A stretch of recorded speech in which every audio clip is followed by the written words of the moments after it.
այս 6 տարվա ընթացքում մենք լսում ենք, որ թալանել են ու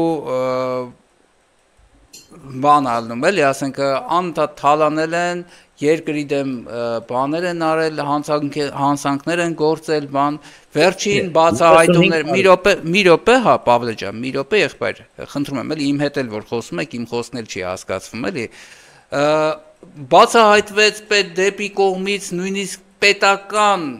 կարևորագույն դավաճանություն ուրեմն հանդիսացող դեպք, որի համար, որ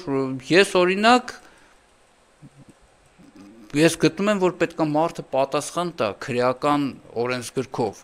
այսինքն մարդը իրեն չպատկանող ինչ-որ մի բան փորձել է ինչ-որ մի ուրիշ բանի հետ փոխանակել, իր անձին չպատկանող, ու ինքը դրա համար գնացել է թաքուն, այն մարդուն, ում որ պատկանում է, դրանից թաքուն գնացել բանակցել է, որովե մեկը իրան դրա իրավունքը չի տվել,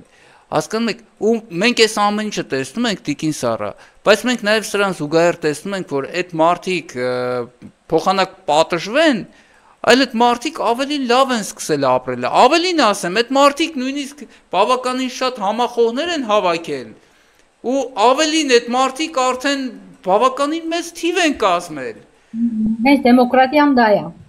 Չէ, դա դեմոկրատիա չի։ Դա դեմոկրատիա է, հենց դուք կարծում եք Եվրոպայում կաշառք չկա, կոռուպցիա չկա, ինչ եք խոսում։ Ամբողջ աշխարհն է կոռուպցիայի մեջ։ Այդ կոռուպցիան կա։ Ազատության հետ մեկտեղ, այո, ազատության հետ մեկտեղ գործամիջ չէ, ամբողջ աշխարհը կոռուպցիայի մեջ չի։ Մաֆիան Հինական երկրներում չկան, Ճապոնիայում չկա կոռուպցիա։ Ամերիկայի նման ազատ երկիրը Ավստրալիայում չկա կոռուպցիա։